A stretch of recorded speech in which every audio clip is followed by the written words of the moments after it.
This week's episode is brought to you by hammers. Hammers are great, and while a normal hammer, like the kind you can buy from a hardware store, might only be half an inch in diameter and make a small bruise on a human face, a big hammer, like one with a 6-inch circumference, can smash a person's face in. Buy a hammer today. What is this podcast called again? I've got nothing. Who came up with that? Your wife. Ah, shit.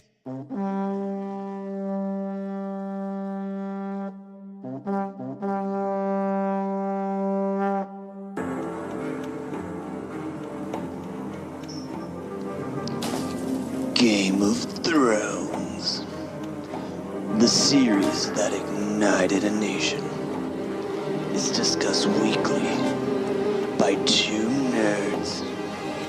One, seen every episode completely immersed. The other knows nothing about the phenomenon. Each week, they discuss, debate about what they know and what one doesn't know. This is I've Got Nothing. Welcome to I Got Nothing, the most unnecessary format for a podcast since Lost was on the air. I'm Colin. I'm Alex. And this week we're talking about Game of Thrones, Season 7, Episode 5, Eastwatch. I have seen every episode of Game of Thrones and read the books. I've seen about 5 hours. About 5 hours, exactly. So, last week we had a big set piece moment to set our whole episode about. The big dragon battle at the end of last week's episode. This week was a moving episode. Everything was exposition. Everything was about getting characters in place for a next big event episode. I don't quite know where to start.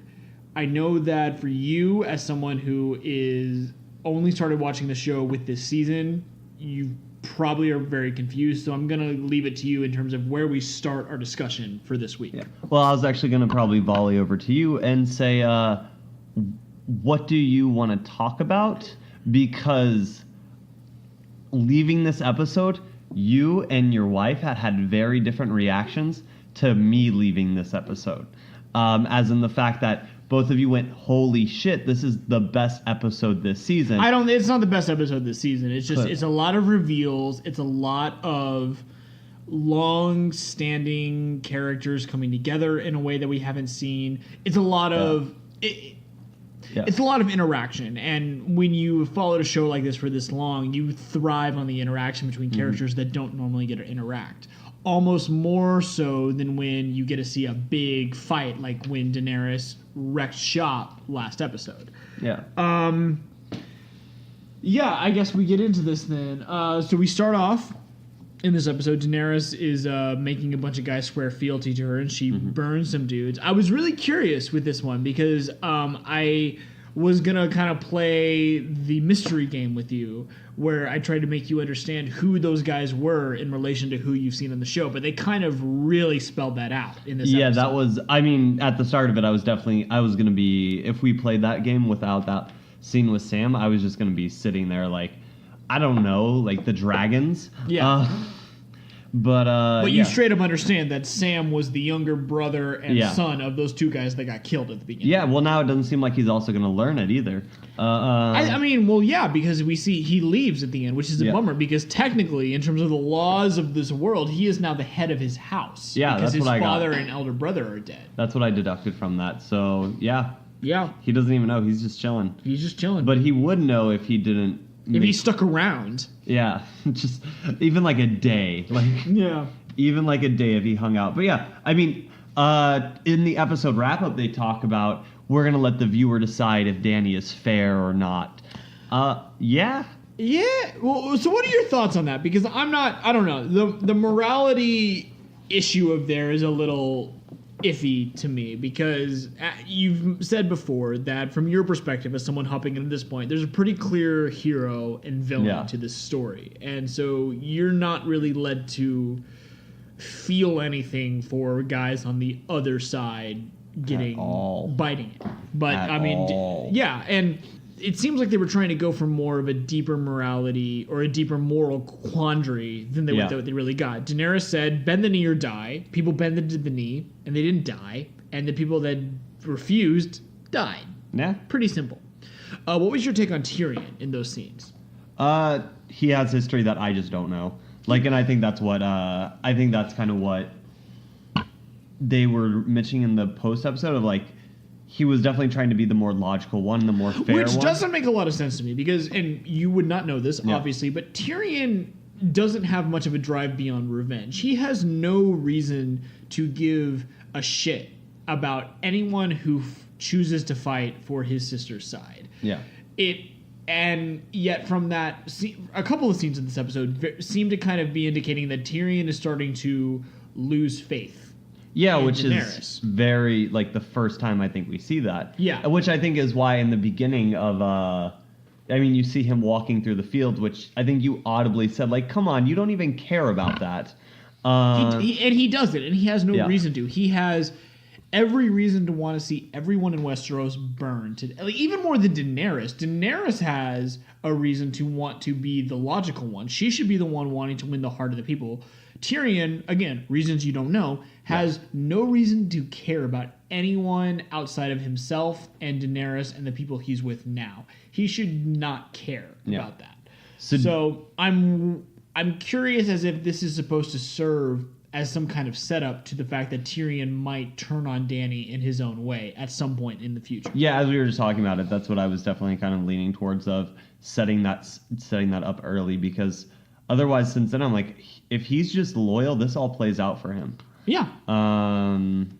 But that's the thing about the show is that it's supposed to feel like at this point the sides are pretty defined, the lines are drawn, and we're just seeing a straight up war. But I don't think that's what we're going to get. I still think we're going to get a lot of backstabbing, a lot of under the table dealing, a lot of characters turning on each other in a way that has been true to how the show has been up to this point, as opposed to just a straight up, these two sides are going to break against each other and they're just going to keep doing it until one of them is dead.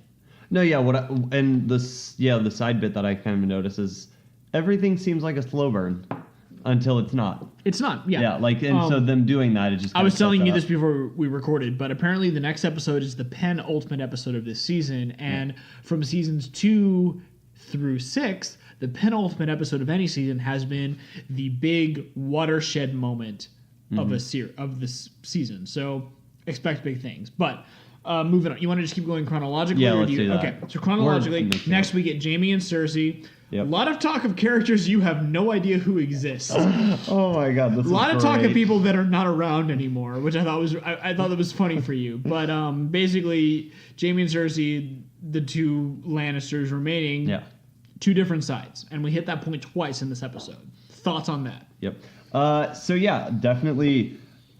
All of my notes are gibberish with this scene. Yeah. Just because I'm like, I don't know anything. But the bit that I did take and what we kind of come back around to later in the episode is Cersei.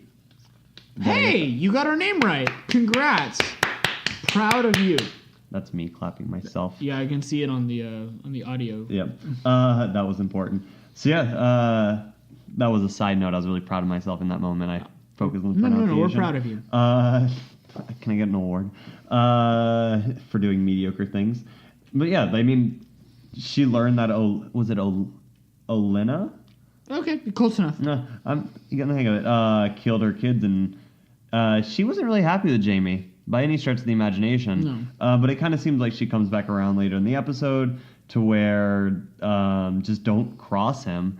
Or don't cross her, and she's gonna be fine. I see, like, at the end of it, she kind of just has this. I mean, she loves her brother, obviously, but kind of this less trust than before.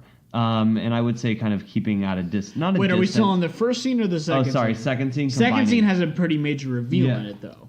Oh, she's pregnant. Yeah. Pregnant as fuck. And who's the father? Him. That's so happy. From that we sex watched scene that we saw happen. back in episode 3. We watched that happen. That and was what incredible. is she? Who is she gonna say is the father when her pregnancy becomes public? Yeah. So I'm so happy about it. Incest baby on the way. Well, everyone. What I've learned is that everyone knows apparently. Like from the north down, like everyone just knows that they're fucking. Yeah. So to go back to that, like it's not. I don't see it as a big. It's a big deal for them, but So, give us your prediction. Does Cersei live long enough to give birth to this child? how many episodes are left? 2 episodes in the season, and then 6 more in the final season of the show. So, a total of 8 episodes left. I can't imagine. I like that saying that there's another year of this show. Mm-hmm. I don't think Yeah. so. I don't think All right. so. Well, we need to write down our predictions, by the way. Yeah, we should start doing that. We should go back to our earlier episodes and start Yeah. writing this down. See what I think I said. Cersei dies or something. Yeah, I don't remember. You said that your prediction was that Daenerys wipes out all the southern armies in this season, and then the next season is all up in the north and the big fight. You might be right. We have 2 episodes left. Still but feeling it. They're Still now feeling it. trying to form an armistice of some kind. Yep. But moving on. So next season from the big Cersei Jaime, the first Cersei Jaime Yes, scene sir. is Jon Snow with the dragon Yep. up on the cliff. Which, Thoughts on that? let me say, it seems like he is not in relationship to Dany, but he is of dragon blood. I don't know, but anyway, it looks like he's like How to Train Your Dragon. Again, what I reference most. Oh, that's a great movie. Fantastic. Did you see the film second all one? around. I haven't. You haven't seen the second one? No, it's not. Okay, so I know what our first Yeah. episode is going to be once we finish this season. How to Train Your Dragon 2. Yeah. Before we get into Game of Thrones Season 1. I think that's just important. It's How to Train Your Dragon 2 might be the greatest animated movie ever made. It's Better than all of the Toy Stories and all of the Shreks. I mean, given Shrek is diminishing value every time, but Toy Story, that's a big hill to climb. I'm ready to be impressed. But it looks like he has some sort of relationship to the Okay. dragons. And then another character shows up, and what is that character's name? Her friend, Jorah. So after 4 episodes of calling that guy Sajora, Okay, what I because learned. you didn't understand that Sir was a title like Sir Ian McKellen Not at all. or Not any a knight fucking- ever. You thought his name was literally Sajora and not Sir Jorah. They were saying it quick enough, I think. Yeah, but I mean, there's a general, like, you hear something and then you apply it to your knowledge of But all of life. Which other ones were calling Sir? A whole bunch. And if it was like Sir, and then Jaime is technically a Sir. He's Sir Yeah. Jaime Lannister. But He's a the- knight. Yeah, but I would never hear Sir Lannister. Like, I don't think I've heard that once. No, he's Sorry. Sir Jaime. He's not Sir. You Or call him Sir by their Jaime, first yeah. name. I don't think I've heard Sir Jaime In at the all. way that Sir Ian McKellen is generally referred to as Sir Ian. Yeah. But Yeah. regardless, I don't like. I don't recall. You don't refer to hearing it Dame separate. Judi Dench as Dame Judy. You just call I her would Judi love that. Dench. So, Anyway, Jorah's back. He showed up where he belonged after some really, really gross acne treatment. And what Yeah. happened there? he's back with the gang. I don't know why we shouldn't trust him. Looks like he went through hell and back. I'm excited to see what he's up to. I don't know why he matters. Okay. I don't know why he's important. Other It than seems the like fact they're that he close friends. looks like a young Roger Moore, Yeah. which is important. But other than that, yeah, he just kind of. It seems like him and Dany have some history, maybe not great history. I don't know if she caused those burns or what was going on, because I think later on in the episode she says that, or he says that, like, you left me to bend the knee or something. I can't remember the exact line, but I'm here to serve you. So I guess there was maybe some bad blood, but I'm ready to see what he does. That's a deep observation because I wouldn't have gotten that from him. Really? But congrats. So moving on, Thank you. there's some ravens and an army of zombies. Yep, I asked right when it started, I asked if Bran can control the birds. You said, who's to know? I think he does. Okay, so we'll just go with that. Bran controls the birds. Yep, I would like to watch more of that. Just kind of seeing what he's up to, which I guess is his third eye, deductive reasoning. Three-eyed raven, that's his Yeah. name. Yeah, so I guess that would be his third eye, which makes a lot of sense. Okay. I think I'm picking up on a lot of things now. He saw the undead, which is a first for me, other than we saw at, I think... Tell me that I'm wrong. We saw them earlier in the season. Right? Yeah, A but quick not to that flash. scale. Like, not... That was... So now you understand that there is an army of undead led by more powerful undead marching south. Yes. Okay. Yeah, no, I mean, clearly I got the gist of that, but I never saw the scale of it, and I think that was helpful. I enjoyed that to know what they're going up against, especially when we saw the preview afterwards. I'm like, okay, I know what they're going... Before, I just knew it was an army of the undead. That was a lot of people, but that is troubling. Yeah. That is a troubling amount of soldiers. Of dead people. Yes. And you haven't seen them in battle yet. No, I'm excited to see I don't think next that's week. going to last very long. I think the next episode is pretty clear as to what the main focus is going to be. Yeah, that preview... Magnificent got straight to the Seven point. against zombies. Tune Yeah. in. Okay, so from there we go So back to Old Town with Sam. Anything to talk about here other than the big reveal that Sam was related to those two guys that got burned to death? No, other than Citadel still doesn't believe that the army's real, but other than the big reveal, that was about it for me. Yeah. It's It's like our current government and climate change. Yeah, exactly. They talk about it and they're like, no, we're rich and white. All right. And so from there, okay, not much to go over there. From there, we hop back to Winterfell. Sansa and Arya have a little scene together. Yeah, it doesn't all seem to be sister anymore. Haven't ever seen an episode of that. Looks like your wife has seen every episode as she's mouthing to me. What is she saying? What are you saying? I have seen every episode of Sister Sister. It is a great show. What is Sister Sister? It is a show about Tia and Tamara Mallory, and they discover that they are twins in a shopping mall in the pilot episode. And Tia lives with her dad, and Tamara lives with her mom, who is played by Jackie. So is a show based off of the Parent Trap, or more specifically plagiarized off the Parent Trap? No, I don't Or it's a think- show... No. It's like... Is it a show plagiarized off of the Disney Channel show Twitches? No, Twitches came after Sister Sister. Yeah, but I've heard of Twitches. I haven't heard of Sister Twitches Sister. is also a fantastic decom.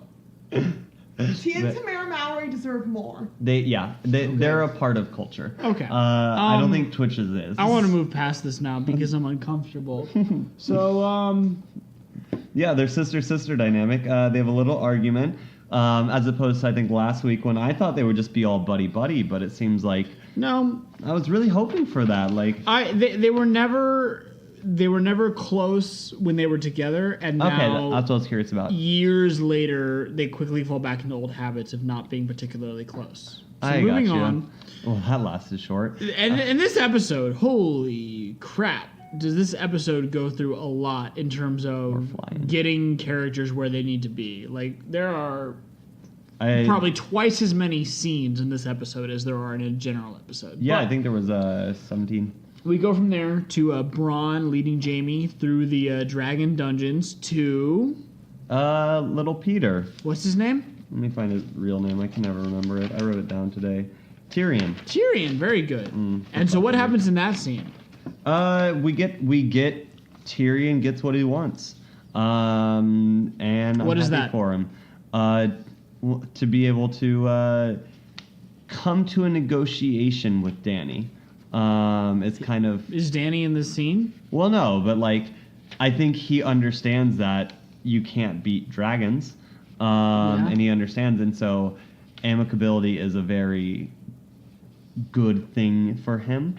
And so it seems like they walk away with the understanding that if to team up, which is a good thing, which he then presented later on.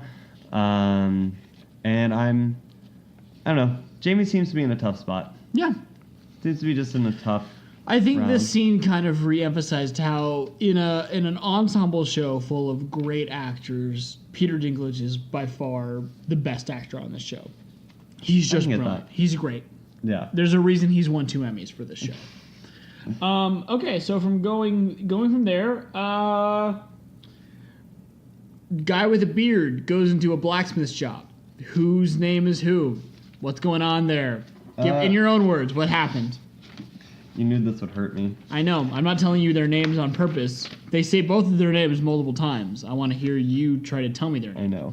Oh, God, I didn't take notes on which one's which. Oh, no. I heard his name pronounced several different times. And what was his name? I'm bald head. I'm gonna go through it. I'm gonna go through my transgressions of progressions of how I got to that point. Gangry. No. Gangdry. Closer. Wrong. Gendry. Much closer. Still wrong. Gringy. All wrong. The third one was the closest. Gingy? No, that wasn't the third one. The third I don't one even remember. Okay. So what's going on there? Well, And use your knowledge from the later scenes to inform this discussion here. Yeah. I mean, the whole scene, I'm like, the dude with the hammer. Great bit to that we'll get to in a minute. It looks like he was... let me get to my scene notes. La-da-da. Let's see. Jorah and Genji... they meet up, and like I said, it seemed, or like in the episode recap, they said that they were, I guess he was a little bit of a father figure to him, and so they finally got to meet up after I know what. But looks like they were separated, and then he's important because he's also a bastard child. Yes. Who else is a bastard in the show? Jon Snow. Jon Snow is a bastard. So that's a good thing that we get two bastards together. All right. I don't know why, but apparently their dads were bros. Who is Gendry the son of? I didn't catch that. I meant He to said flag- it pretty clearly. You didn't Oh, write I it know. down? Well, I was also trying to write down the 5 different ways to say his name. Yeah, well, he also the person he's a son of is a person who you've mentioned before on this podcast because you mistook that person for another character. You don't know who I'm talking about? No, you still didn't clear that up. I do that at least once an episode. Okay, all right. So I'm just gonna call him G because you don't know how to pronounce his name. I don't know. I'm not gonna protect it. I'm not gonna correct it for you. If it shows it, it'll So take me G about meets up with 5 Jon episodes. Snow. That's pretty dope, right? Yeah, Two bastards D and hanging J, out. Yeah. Oh, but backtracking, there's a scene with a boat and some 2 guards that need bribing. What happens there? That was a fun little bit. He showed Yeah. his power with a hammer because no one believed Hammer Time. I was surprised nobody important died in this episode. Yeah. I thought for sure because we had a big set piece last episode, and yet in that set piece, no one major died. And we started off this episode by killing off Lord Tarly and his son. Big ears. Big ears. Diddick something. I wrote Dick entirely. Dickon, you're right. So Lord and Dickon Tarly both die, and they're not really major. I thought for sure this episode would see at least one, major scene where a key character died, but I'm not mad because they're clearly setting up next episode for a good handful of characters that have been with us for years to finally bite it. So, Yeah. boat, Gendry kills the good dudes with a hammer. Back on Dragonstone, Jorah Mormont and Jon Snow and Sir Davos are getting on a boat heading back onto their boat because they're going to go back up north to defend Eastwatch. Daenerys has a little moment with Jorah there. Yeah. Me personally, I'm very scared because the way this scene was shot indicates to me that Jorah is reaching his end. Yeah. His father died beyond the wall. He is last seen going beyond the wall. We know that next week is going to be very focused on him and his 6 comrades beyond the wall. I'm worried that this is the end for him. So, I mean, probably at least half. yeah. But we switch from that to a scene back to Sam and his girl. What is his girl's name? Gilly. You caught that. Well, it was your wife. It was my wife. Or no, it was you. You said Gilly. And this was probably the definition of a scene that meant all the world to me as someone who has seen and read everything about this show, and to you, someone who started watching this season. Because can I make a guess to understand you have no idea what the fuck was going on? The rest of the episode, I tried to figure it out. I'm still nowhere. Off the top of your head, what do you think we were freaking out about? All I heard was Prince Ragder. I don't remember. I'm impressed. Thank you. Continue. And that he was remarried, but I don't know who that prince is. I have no idea who that person is, or why the fuck it matters. Okay. I'm Sam. In the off chance that you are listening to the show and you are a huge fan of Game of Thrones, you know exactly why this scene was probably the most important scene the show has put forth thus far. Yeah. Major revelation there. Very funny to watch someone who does not know the show try to make sense of it. We won't. No. We're not going to torment you that much longer. I'm set. And we're going to move on. Really only one more scene after that. Yeah. Jon arrives at Eastwatch, just thus continuing the tradition of this show kind of playing fast and loose with time, because I've shown you a map of this continent, right? Yep.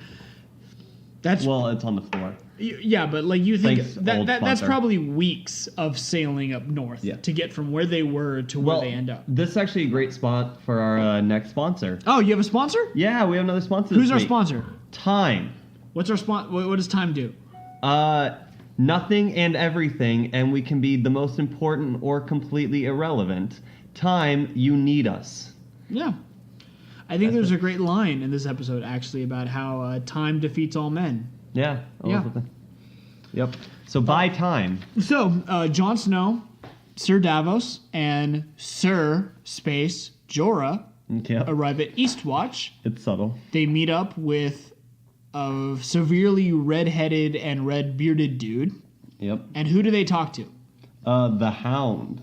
Oh, good. You caught his name. Yeah. Well, I don't know what his real name is, but unless his name is the Hound, like how Littlefingers is Littlefingers, could be wrong though. Yeah. I mean, this kind of scene, they're slowly starting to frustrate me in the sense of,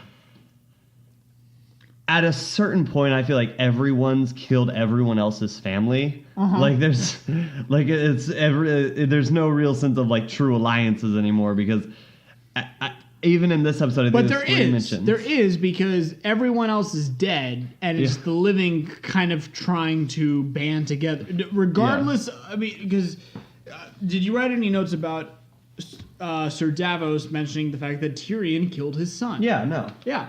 That was the thing. That happened, and yet we're here now, and the living have no choice but to band together to fight the greater threat. Well, that's what, like, I guess as a watcher, like, I've already gotten to that point. Yeah. Like, I've already definitely made that clear. Like, hey, it's about to get, like, real. It doesn't matter about, like, who killed who in the past. Like, and also it kind of seems like whoever killed who, there's no more grudges left because they got back at them. Yeah. So let's just, like, work this out. Any personal squabble you might have with another person kind of pales in comparison to the fact that an army of zombies is about to attack you. Exactly. And then we see that final shot of the Magnificent Seven heading north. I haven't seen that either.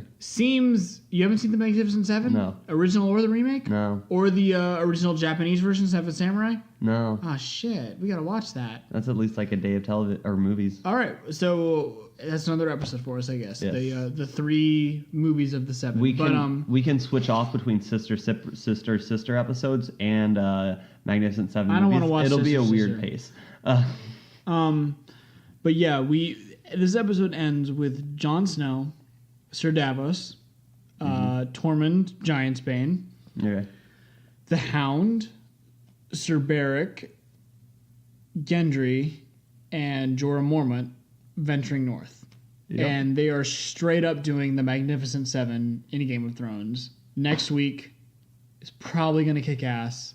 A lot of characters are probably going to die. I'm going to personally predict that Jon and Tormund escape and everyone else dies. What is your prediction for next episode? Not just in this specific scenario, in all scenarios. In all scenarios? All scenario, across this entire chessboard. So I've never seen one of these this like build crazy episodes that you're speaking of. And I'm curious if it just focuses on like, we're just going to spend an hour of just slaying. I don't think we're going to see that because they showed Daenerys and Tyrion in the episode preview. So I think we'll get at least... I imagine that we will see half an hour of not those guys setting up for the finale, and then half an hour of just those 7 in the north fighting zombies. Yeah. No, Because their mission apparently is to capture one of the dead and bring it south to show to Cersei. Which do you believe that? I mean, that's what they said. I don't see a way that is a successful mission, honestly. I'm shocked that no one has yet really suggested, hey, take your dragon, burn Cersei and her armies to the ground, and then take them north. Because the whole quandary right now is that, well, Daenerys cannot go to the north because if she does, she leaves the south undefended. Yep.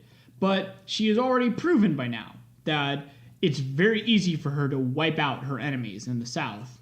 Yeah.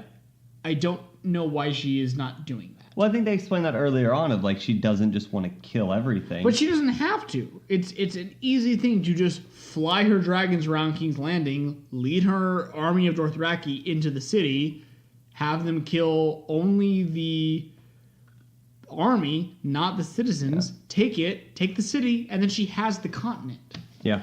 Do you think Tyrion is doing... Because, I don't know, that plan, I don't think it's convincing enough. I am going to be surprised if Tyrion is still on Daenerys' side by the end of the season. It seems like the show is setting him up to break away from her in a pretty substantial way because he does not agree with how she's doing things. I don't know why. He was on one side, and now he's on another side, and he has no reason not to stick with the side he's on, but I'm not writing the show, so I can't control it. I know. I'm curious to see what his true intentions are. Like I said, I don't have a lot of history on him. Seems like he's gone through some shit. I mean, kind of what I get from all of Dany's army is just people who've gone through things. Yeah. So because of that, I don't see why he would be wanting to get out of that gig. It seems pretty cushy. It seems like the right place to be in, but I guess if he doesn't like how Dany's handled, which again, I think is pragmatic, I don't think... I don't see why he should be doing that. But again, he came up with this plan. I don't see it working. Yeah. Yeah, but other than that... Any other thoughts on this episode, really? No, I think we covered it great. Apparently it was a great episode. For fans of the show. Yeah. People that have seen every episode. Again, one of the best episodes this season. Not you. For me, a lot of learnings. A lot of learnings. All right. That's it, though, really. I'm Colin. I'm Alex. Tune in next week for sadness. I might like it.